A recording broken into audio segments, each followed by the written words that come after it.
আসসালামু আলাইকুম। রান্না সমারোহর পক্ষ থেকে সবাইকে স্বাগত জানাই। আজকে আমি শাহি টুকরা রেসিপি করে দেখাচ্ছি।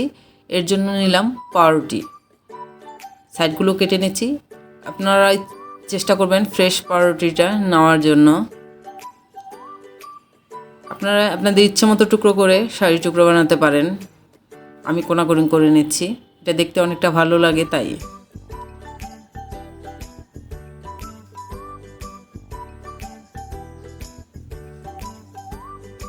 যে আমি কেটে নিলাম, একটু ভাজার পর একটু ছোট হয়ে যাবে। আমি এখন সরাসরি চুলায় চলে যাচ্ছি। আমি পর্যাপ্ত পরিমাণ তেল দিয়ে দিলাম 2 টেবিল চামচ ঘি। আপনারা ইচ্ছা করলে পুরোটা ঘিয়ের মধ্যেও ভেজে নিতে পারেন।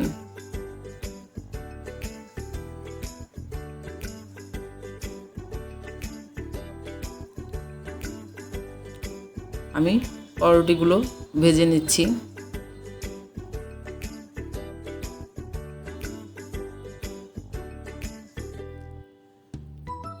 এটা একটা মজার রেসিপি, অবশ্যই বাসায় আপনারা ট্রাই করবেন।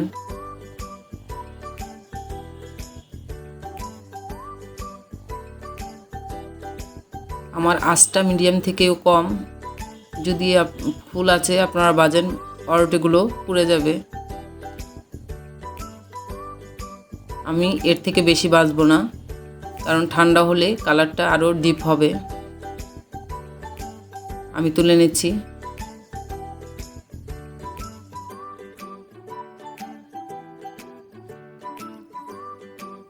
আমি দ্বিতীয়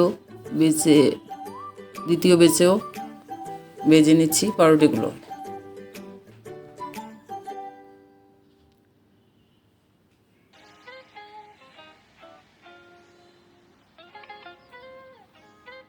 আপনাদের কাছে যদি আমার রেসিপিটি ভালো লাগে অবশ্যই লাইক দিবেন, শেয়ার করবেন, সাবস্ক্রাইব করবেন। এখন আমি দুধের প্রিপারেশনটা করে নিচ্ছি।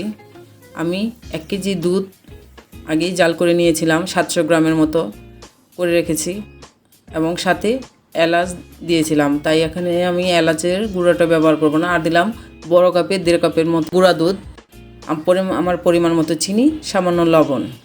মিষ্টি খাবারে একটু লবণ দিতে হয়। দেখেন দুধটা কিন্তু অনেকটা ঘন হয়ে আসছে। এখন আমি ভালো করে জাল করে নিচ্ছি। এই যে জাল হওয়ার পর এখান থেকে আমি কিছুটা দুধ তুলে নিব।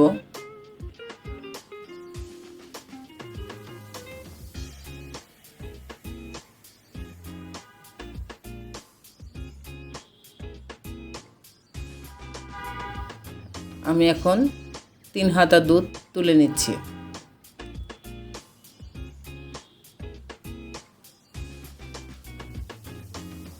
আমি বাকি দুধটা জাল করে ঘন করে নিব।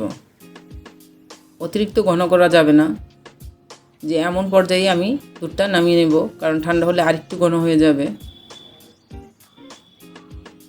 এখানে আমি সামান্য গোলাপ জল দিয়েছিলাম, এটা হয়তো এডিট করার সময় বাদ পড়েছে, আপনারা অবশ্যই দেবেন। এখন আমি যে দুধটা তুলে রেখেছিলাম তাতে পাউরুটিগুলো 1 মিনিটের জন্য ভিজিয়ে নিচ্ছি। বেশিক্ষণ ভিজিয়ে রাখবেন না, তাহলে অনেক নরম হয়ে যাবে। আমার পাউরুটিটাও সামান্য গরম, দুধটাও সামান্য গরম ছিল।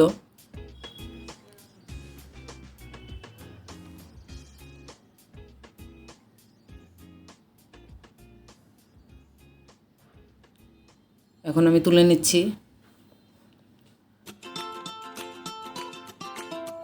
আপনারা ইচ্ছে করলে এই দুধটা যেটা বাকিটা থাকবে এটাও পাউরুটির মধ্যে ঢেলে দিতে পারেন, কোনো সমস্যা নাই। দুধটা কিন্তু অনেকটা ঘন।